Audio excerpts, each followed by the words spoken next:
지난 주일에 예배를 마치고 우리 교회 어느 한 분이 저에게 70년대 우리 교회 사진을 보내주셨습니다. 그 사진을 보면서 옛날 우리 교회 70년대, 72년, 73년, 79년까지 찍혀있는 그 사진을 보면서 옛날 우리 교회를 추억하게 되고 또 그때의 열심과 열정, 교회를 사랑하는 마음까지 심지어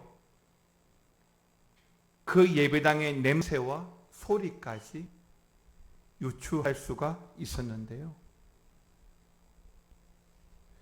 우리 교회에서는 얼마나 많은 사람들이 거쳐갔을까? 또 이곳에서 누군가는 처음 예수님을 만났을 것이고 결혼도 했을 것입니다. 그렇습니다. 교회는 단순한 건물이 아닌 것입니다. 교회는 하나님께서 사람을 만나 주시는 자리이고 죄인이 은혜를 경험하는 곳입니다. 그런데 성경을 읽다 보면 한 가지 놀라운 사실을 발견하게 되는 것은 성경에 나오는, 성경에 기록되어진 많은 교회들이 한결같이 완벽하지 않다는 사실입니다. 초대교회 당시 구심점이었던 예루살렘 교회에도 문제가 있었고 갈라디아 교회도 흔들렸으며 에베소 교회는 그 처음 사랑까지도 잃어버렸습니다. 그리고 오늘부터 우리가 살펴볼 고린도 교회는 신약 성경에서 가장 많은 문제를 안고 있었던 교회다라고 할 수가 있죠. 분쟁이 많았습니다. 교회 안에 교만이 많았고 음행도 있었습니다. 그리고 성찬이 무너졌습니다. 예배의 질서가 흐트러졌습니다. 교회 안에 은사는 많았는데 사랑이 부족했던 교회가 고린도 교회였는데요. 그럼에도 불구하고 하나님께서는 이 문제 많은 고린도 교회를 포기하지 않으셨습니다. 고린도 교회는 바울이 2차 선교 여행 가운데 개척한 교회이고 그렇지만 3차 선교 여행 가운데서 이 고린도 교회에 발생한 여러 가지 많은 문제와 위기 사항을 보고 듣게 되었었는데요. 이로 인해 바울은 고린도전서, 고린도후서 이렇게 2번씩이나 편지를 보내면서 말씀으로 권면하고 때로 책망하면서 이 고린도 교회가 다시 일어설 수 있는 기회를 주었던 것입니다. 저는 이것이 은혜라고 생각합니다. 사랑하는 성도 여러분, 고린도전서는 또 고린도 교회는 단순히 2000년 전에 있었던 한 교회의 이야기가 아닙니다. 오늘 우리의 이야기죠. 60년 전 이곳에 세워진 교회, 60년을 거쳐오면서 수많은 히스토리, 바로 오늘 고린도전서는 우리의 이야기를 해주고 있습니다. 우리의 신앙을 비추는 거울이고 우리 교회의 모습을 돌아보게 하는 하나님의 음성이다라고 믿으셔야 합니다. 그래서 앞으로 몇 달 동안 이 고린도전서를 함께 나누고 묵상하려고 하는데요. 그러니까 이 몇 달 동안의 고린도전서를 보면서 고린도 교회의 문제를 지적하기 위해서가 아니라 그들의 실패를 통해서 오늘 우리의 모습을 보고 그들의 회복을 통해서 우리도 다시 오늘 찬양처럼 일어나서 달려가기 위해서인 것이죠. 사도 야고보는 말씀을 거울에 비유하면서 이렇게 말씀하셨는데요. 야고보서 1장 23절 말씀 보니까 누구든지 말씀을 듣고 행하지 아니하면 어디예요? 거울로 자기의 생긴 얼굴을 보는 사람과 같다라고 했습니다. 그렇습니다. 거울은요, 사실은 남을 보여주기 위해서 있는 것이 아니라 나를 보여주기 위해서 있습니다. 그러므로 오늘도 우리는 하나님의 말씀, 사도 야고보가 말하는 그 말씀의 거울 앞에서 우리 자신을 비추어 보면서 우리와 교회를 향한 주어지는 고린도전서의 말씀의 은혜를 함께 나누는 시간이 되기를 바랍니다. 먼저 첫 번째, 교회는 다시 교회다워져야 합니다. 말씀의 첫 번째는 교회는 세상을 닮아가는 공동체가 아니라 세상을 변화시켜가는 공동체가 되어야 한다는 것입니다. 왜요? 이게 교회의 존재 목적입니다. 여러분, 오늘 보면 23절 말씀 같이 한번 볼까요? 시작.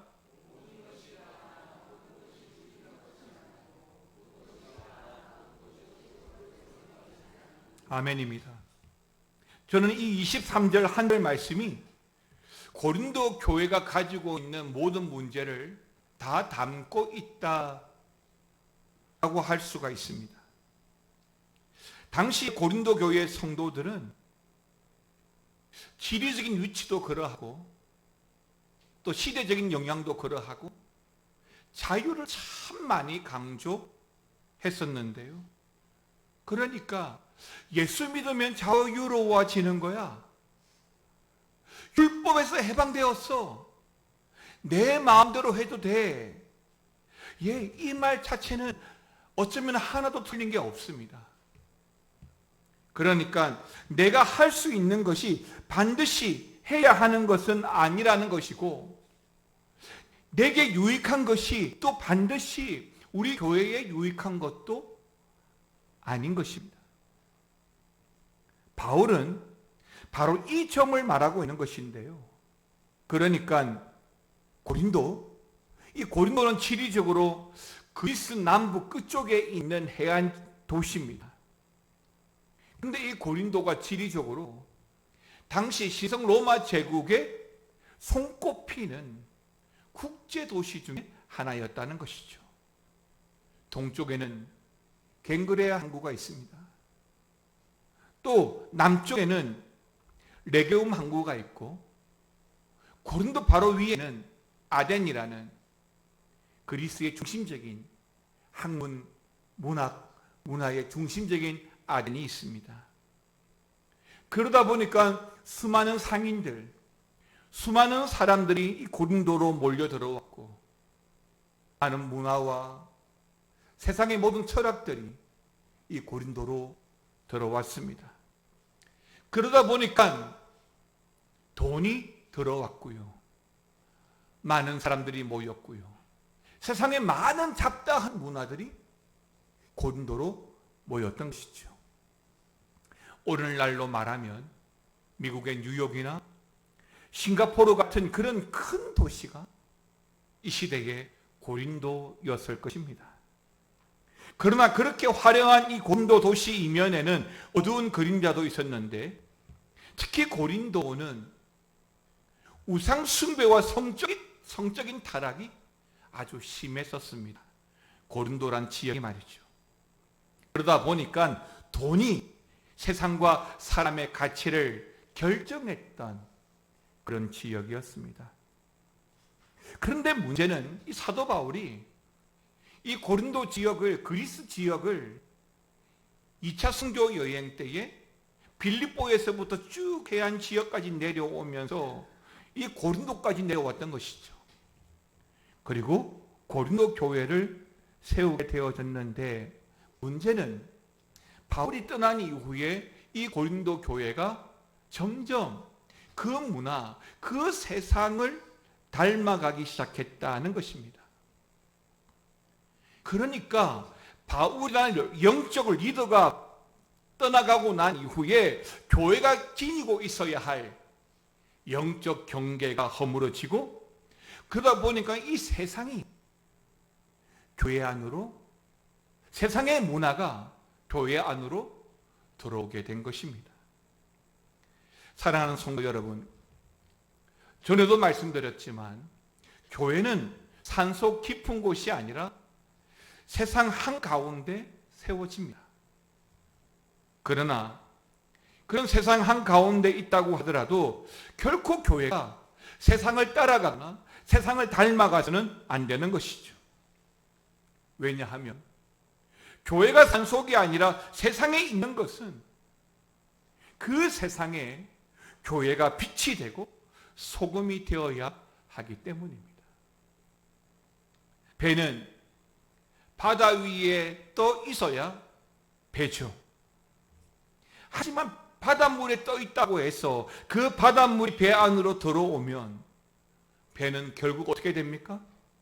침몰하게 되는 것입니다. 교회도 마찬가지입니다. 저희랑 다르게 교회는 세상 가운데 있어야 하지만 그 세상이 교회 안에 들어오게 해서는 안 되는 것이죠. 그런데 오늘날 우리 성도들은 교회 안에만 살 수 없습니다. 세상으로 나가서 열심히 살아야 되죠.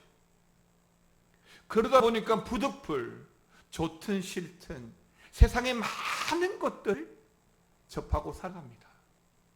우리 눈이 보는 것, 우리 귀에 들려오는 것, 끔찍한 뉴스, 일어나지 말아야 할 사건, 하지 말아야 할 엄청난 말들, 우리의 눈과 우리의 귀가 고스란히 담아내고 있는 것입니다.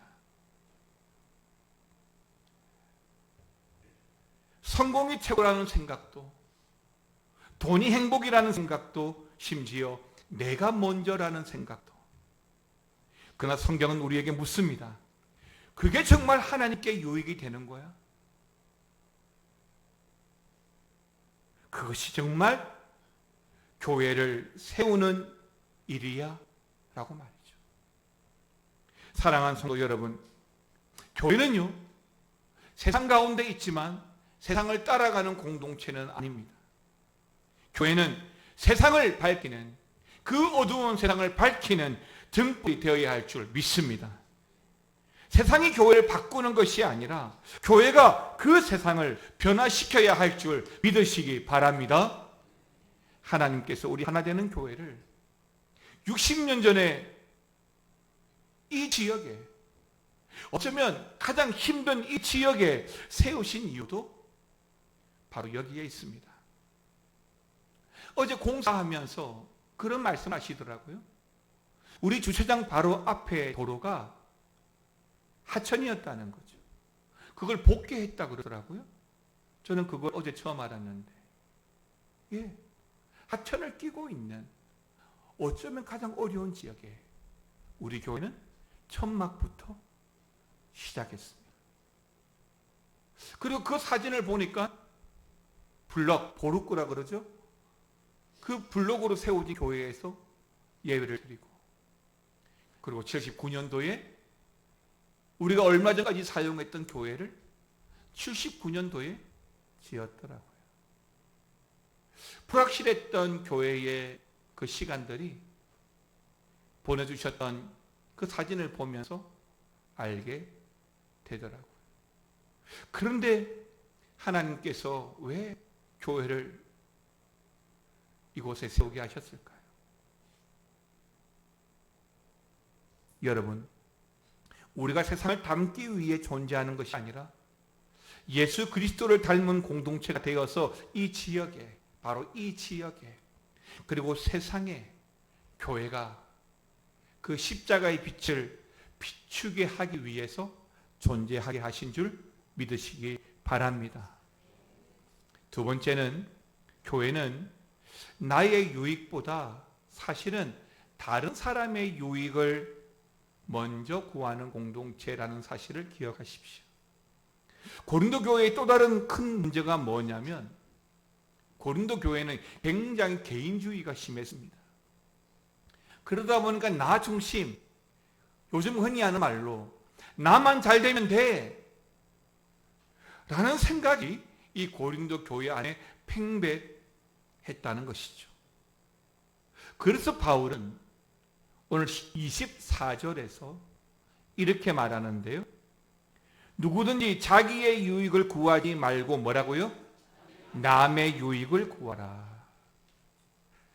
24절 굉장히 짧은 말씀이죠. 그러나 이 짧은 말씀은 어쩌면 고린도 전서 이 전체를 꿰뚫고 있는 핵심 말씀이라고 해도 과언이 아닐 것입니다. 왜냐하면 당시에 고린도 교회에서 일어난 대부분의 문제가 사실은 이 나라고 하는 문제에서부터 시작되었기 때문인데요.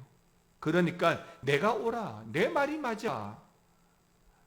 더 나아가서 나는 바울에게 속했어, 나는 게바에게, 심지어 나는 그리스도에게 속했어 라고 하며 자신의 영적인 우월감들을 드러내고자 했기 때문입니다.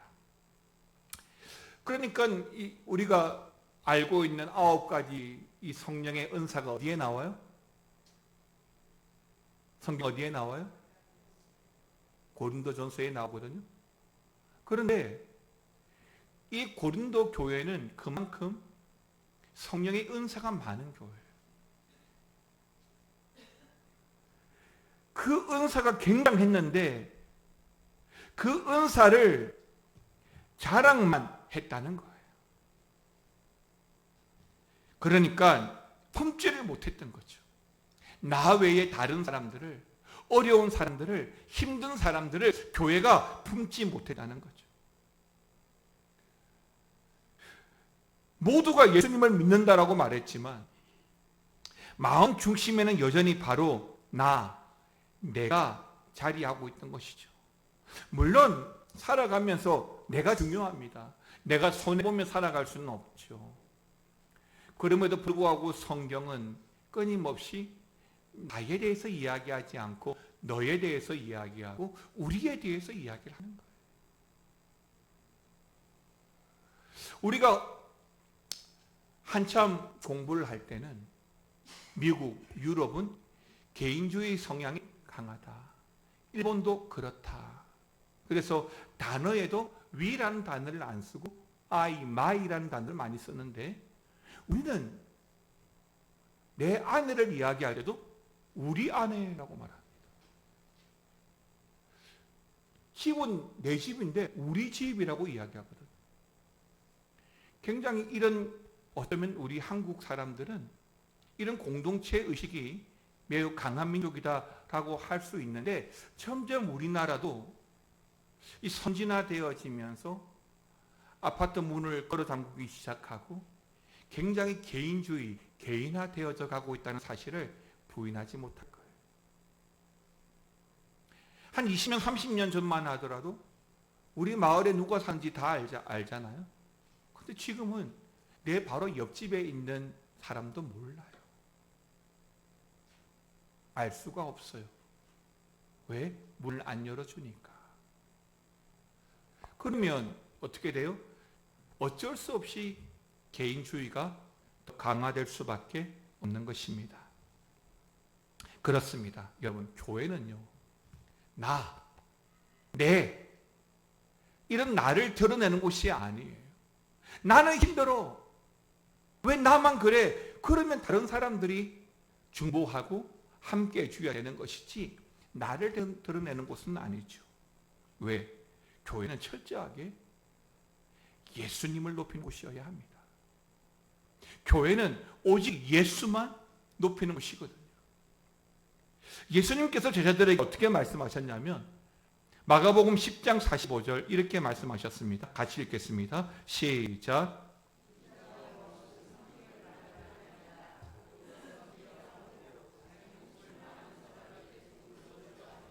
아멘입니다. 그렇죠. 예수님은 가장 높으신 만왕의 왕이시고 만주의 주이시지만 가장 낮은 자리까지 내려오셨습니다. 제자들의 발을 씻겨주시고 세상을 위해 마침내 십자가까지 지셨죠. 바로 이런 우리 주님의 삶은 언제나 내가 아니라 너, 우리를 향해 있었음을 여러분 아셔야 합니다. 이것이 주님께서 우리에게 보여주신 모습이라고 한다면 우리 교회도 우리도 역시 나보다는 너, 우리를 먼저 돌아보는 공동체가 되어야 합니다. 왜요? 교회는 나의 유익보다 다른 사람, 즉 공동체의 유익을 구하는 곳이기 때문입니다. 사랑하는 성도 여러분, 우리도 모르는 사이에 신앙생활하면서 자꾸 나가 강조될 때가 있을 겁니다.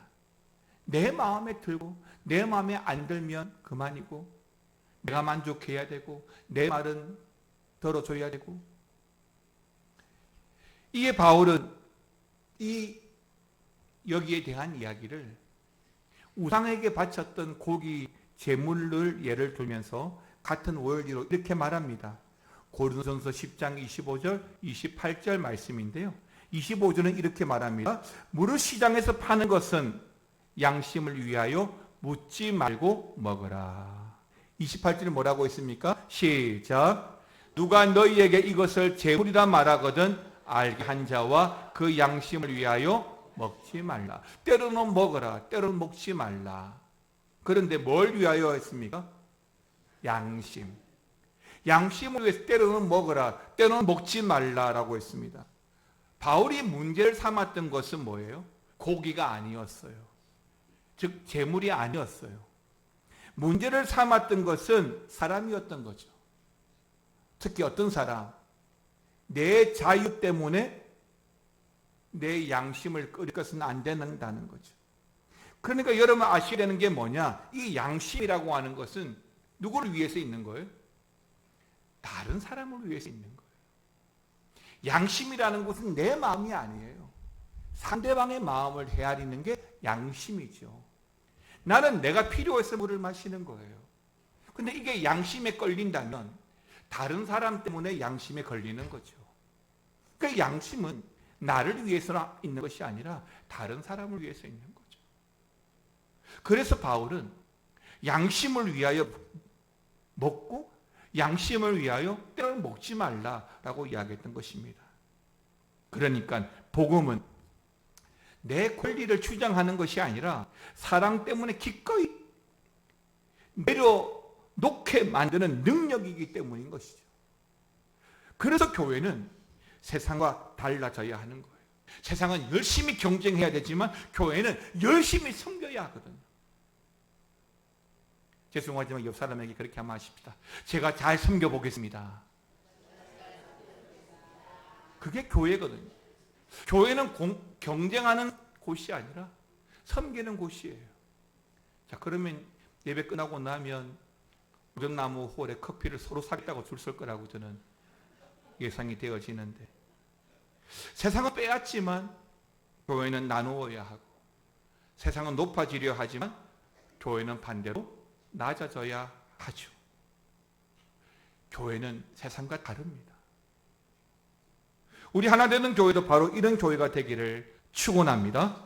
서로 배려하고 서로 형편을 이해하고 조금 손해를 보더라도 사랑을 선택하는 그런 교회가 되기를 주님의 이름으로 축원합니다. 사랑하는 성도 여러분, 오늘 저는 교회는 다시 교회다워져야 된다라는 말씀을 전하고 있습니다. 사랑하는 성도 여러분, 교회는 교회입니다. 교회 안에 세상이 들어오기 시작하면 그때부터 교회는 침몰할 수밖에 없습니다. 우리 교회가 하나님 보시기에 교회다운 교회가 되기 위해서 여러분 공동체, 다른 사람들의 유익을 먼저 구하고 섬겨주시기를 바랍니다. 그리고 교회는 세상을 변화시키는 공동체가 되어야 합니다. 이번 한 주간에도 이 말씀과 더불어 교회를 깊이 묵상하면서 우리 교회가 일어나고 또 교회를 통해서 주님의 빛을 비추는 그런 한 주가 되시기를 주님의 이름으로 축원합니다. 찬양합시다. 교회여 일어나라.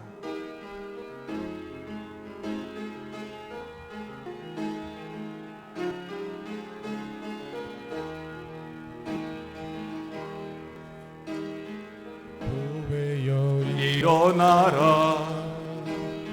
주께서 부르시니 두려움과 실패 내려놓고 교회여 다시 한 번 더 교회여 일어나라. 교회여 일어나라. 주께서 부르시니 두려움과 실패 내려놓고 교회여 일어나. 교회여 일어나라. 교회여 주께서 보내시니 주께서 보내시니 우리를 두려우신 삶의 자리에서 교회여 다시 한번 교회여 일어나라. 교회여 일어나라. 주께서 보내시니 우리를 삶의 자리에서 교회여 일어나라. 우린 세상의 빛 하나님의 편지 주의 교회 통해 세상이 주를 보리라. 일어나라. 아버지 사랑으로 아버지 능력으로 서로 하나 되어 그 빛을 비추라. 노래하라. 아버지 사랑을 아버지의 크심을 이 삶의 노래로 주님을 나타내라. 일어나라. 다시 한 번 더 교회여 일어나라. 교회여 일어나라. 주께서 부르시니 두려움과 실패 내려놓고 교회여 교회여 일어나라. 교회여 일어나라. 주께서 보내시니 우리를 부르신 삶의 자리에서 교회여 일어나라. 우린 세상의 빛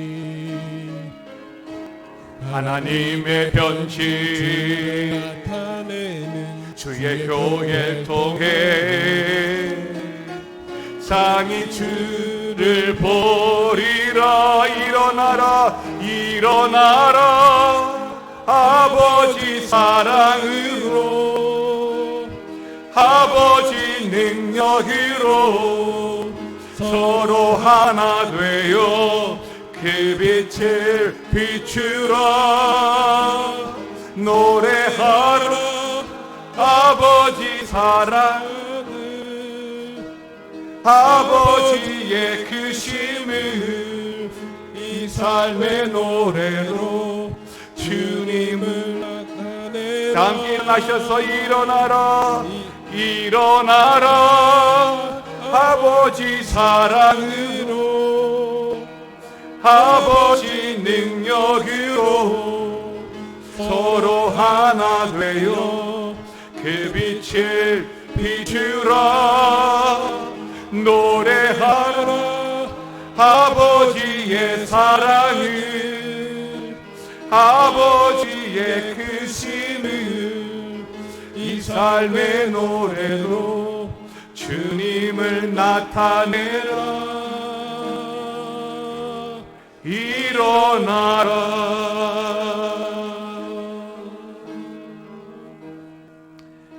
사랑하는 아버지 하나님, 교회는 다시 일어나야 합니다. 교회는 다시 교회다워야 합니다. 세상을 닮아가는 공동체, 세상으로 말미암아 무너지는 교회가 아니라 그 세상을 변화시켜가는 우리 하나 되는 교회가 되게 하여 주시옵소서. 교회는 나의 유익보다 다른 사람의 유익, 우리 공동체의 유익을 구하는 곳이어야 합니다. 하나님, 우리 교회로 말미암아 서로가 서로를 섬겨주며 오직 예수 그리스도의 그 이름만 높여드리는 그런 교회가 되게 하여 주시옵소서. 지금은 우리 주 예수 그리스도의 은혜와 아버지 하나님의 사랑과 성령님의 감화 감동, 교통 충만, 역사 위로하심, 교회가 다시 교회되어지기 위해 세상을 변화시키는 교회가 되게 하시고 서로를 섬겨주며 서로를 높여주며 그리스도를 높이는 그런 공동체, 그런 교회가 되기를 원하는 우리 모든 교회가 되게 하여 주옵소서. 지금 우리 주 예수 그리스도의 은혜와 아버지 하나님의 놀라우신 사랑과 성령님의 감화 감동, 교통 충만, 위로 역사하심이 오늘 우리 위에, 사랑하는 믿음의 가정 위에 영원토록 함께 있을지어다. 아멘.